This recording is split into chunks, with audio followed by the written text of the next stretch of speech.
Semi-final 2, 13th of February in Malmö. First up is the rap duo Victor Akhenaten with the song 100%. And let me tell you, I am 100% positive the only white rapper I like is Eminem. Okay, so let's just move on then. Next up, Krista Siegfrids, she of Eurovision 2013 fame from Finland. Now, Devin, she turned down a chance at Melodifestivalen previously, but here she is, huge star in Finland, coming to Sweden in 2016. And she also accepted the chance to host the UMK next year, which is pretty much around the same date. Yeah, it's really curious. So is she going to take time off of her UMK hosting duties to fly out to Sweden? I mean, we read this morning that she's going to have a private jet taking her back and forth. Wow. And we also read this morning that she'll be singing in Swedish. Well, we wish her all the best. Next up, Molly Pettersson Hammar. Of course, she last year got screwed over with the voting app in the first heat of Melodifestivalen. She was a fan favorite and things did not work out. But they're working out now because she's back in the game. She wouldn't have won last year anyway. There were too many heavyweights. Erik Saade, Måns Zelmerlöw, so many. She wasn't one of them. But she's back. She's better than ever. We're wishing her all the best. Next is the curious trio consisting of Patrick Isaacson, Tommy Nilsson, and Udo Svenningsson. Devin, there's a lot of hard rock, progressive rock, metal in their background. I gotta say, not a fan of those genres. Not sure I'm gonna like this.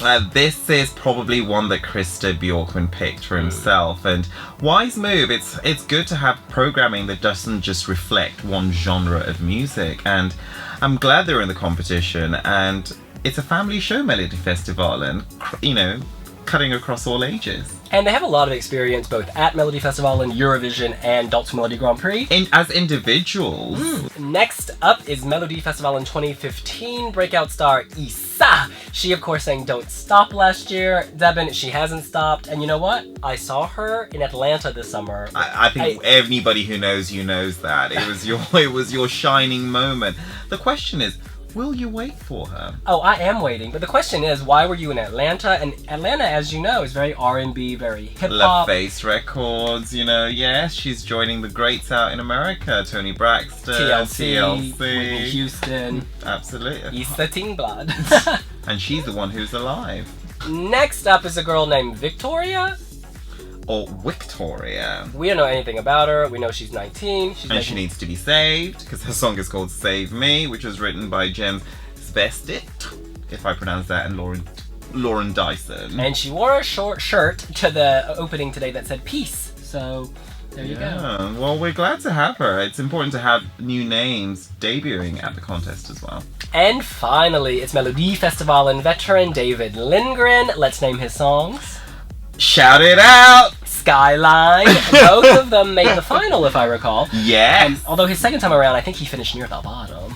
Skyline was amazing. Actually, I think it was my favourite. I gave it the high score at the Wee Wee jury that year when it was in. I'm really excited he's in, and he's had a lot of exposure actually. And he did open the Nordic Party when Eurovision was at Malmö in 2013. And more importantly, he starred in High School Musical in Sweden. And more importantly, he's got a great body, great voice.